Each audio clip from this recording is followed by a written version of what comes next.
Hello friends, नमस्कार and welcome to समाधान। साथियों, उम्मीद है कि आप सब अच्छे होंगे और साथ ही साथ आपकी स्टडी भी अच्छे से चल रही होगी।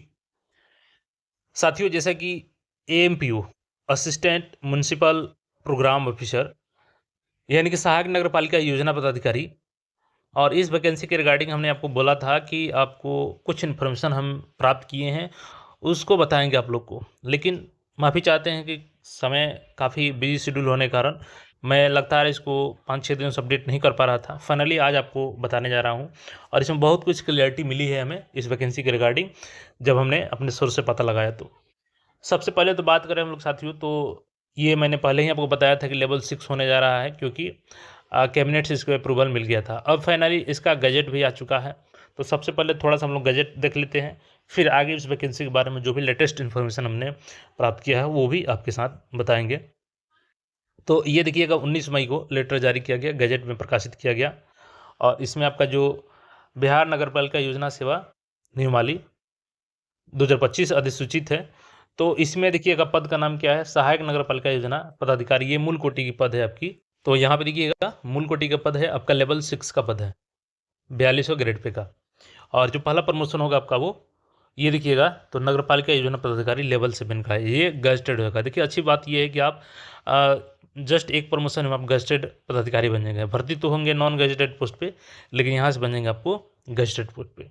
अब चलिए आगे इसके बारे में हम लोग जानते हैं जो इन्फॉर्मेशन प्राप्त हुई है।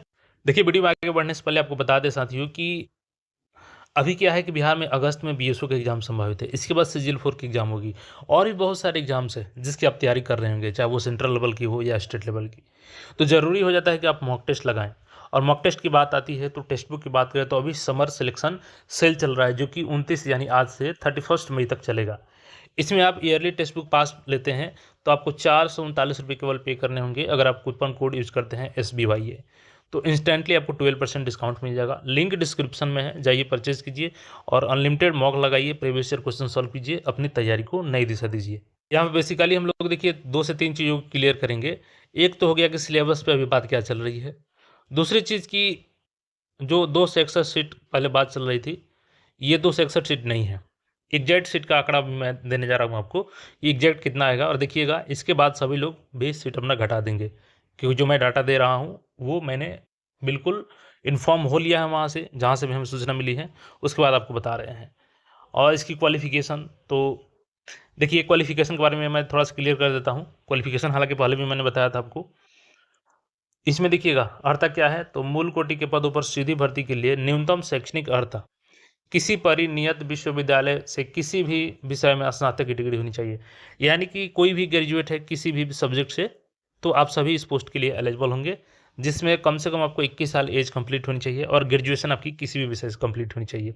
बाकी अपर एज 37 जनरल के लिए, जनरल फीमेल के लिए 40, बीसी मेल फीमेल के लिए 40 और SC/ST मेल फीमेल के लिए 42 साल जो एज लिमिट रहता है वही रहेगा। अब सबसे पहले आते हैं हम लोग सीटों के आंकड़ा पे। तो टोटल सीट की बात करें साथियों हम लोग, तो जो 2 से 61 पहले बताया जा रहा था, ये आंकड़ा अब नहीं रहेगा, 2 से 61 सीट नहीं रहेगा। इसका कारण मैं बताता हूँ आपको, जो हमें सूचना प्राप्त हुई है कि इनकी जो पोस्टिंग होगी केवल नगर निगम में होगी। नगर निगम में होगी और प्रत्येक नगर निगम, यानी कि प्रत्येक नगर निगम के लिए कितनी सीटों का होगा, तो आपका 1 सीट का 2 सीट का होगा। एक नगर निगम में कितनी सीट रहेंगी? 2 सीटें रहेंगी। तो देखिए, हम लोग सीटों के आंकड़ा बात कर रहे थे, तो प्रत्येक नगर निगम के हिसाब से कितनी सीटें बनाई गई हैं, तो आपकी प्रत्येक नगर निगम के हिसाब से 2 सीटें। और पहले में 17 के अनुमान से ये क्रिएट किया गया था कि 17 जो है उसके अनुसार 34 सीटें यहाँ पे प्रत्येक 17 के लिए हो गई। प्लस पटना नगर निगम पे यहाँ पे अलग स्तर पर सीटें क्रिएट की गई। एक तो आपका मुख्यालय के लिए सीट क्रिएट किया गया, और जहाँ तक अनुमंडल की बात करें हम लोग, तो प्रत्येक अनुमंडल में 1 सीट किया गया है, यानी कि 6 अनुमंडल पे यहाँ पे 6 सीट। तो 6 और 1 7 हो गया यहाँ पे, तो 7 हो गया और यहाँ पे 34। तो ये एक ऑलरेडी इसमें इंक्लूड है। तो ये हेड मुख्यालय हो गया और एक ये हो गया। तो 34 और 6 आपका 7 कितना हो गया? 41। 41 सीटें अभी क्रिएट हुई हैं।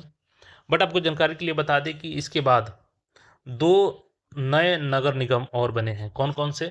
तो सहरसा और सीतामढ़ी को नगर परिषद से अपग्रेड करके इसको नगर परिषद बना दिया गया है। तो देखिएगा, मे भी इसमें आपको पुनर्गठन भी दिख जाए, यानी कि 4 एक्स्ट्रा सीट और इसमें ऐड होंगी और उसका पुनर्गठन हो सकता है कि जल्द ही हो सकती है। तो टोटल सीटें इसमें हो जाएँगी 45। तो मिनिमम 41 है और मैक्सिमम 45 है। इससे अधिक सीट आपका नहीं आएगा इसमें, जो कि क्लियर कट मैं बता दे रहा हूँ आपको। जो 2 से 61 सीट की बात चल रही थी, वो 2 से 61 सीटें नहीं आएँगी।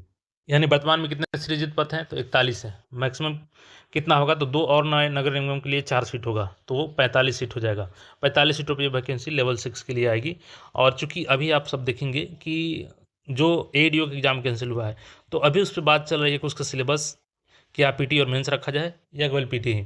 तो जैसे ही ये मामला क्लियर होगी, क्योंकि आयोग सभी एग्ज़ाम्स में लागू करना चाहती है पीटी और मेंस, तो उसी पे इसका भी टिका है, क्योंकि ये भी पहले से डिसाइडेड था कि केवल वन डे एग्ज़ाम इसको रखा जाएगा, नहीं सिंगल डे में एग्ज़ाम ले लिया जाएगा। तो अब यहाँ पे जो भी चीज़ें होंगी उसी के अनुसार इसका भी इफ़ेक्ट होगा।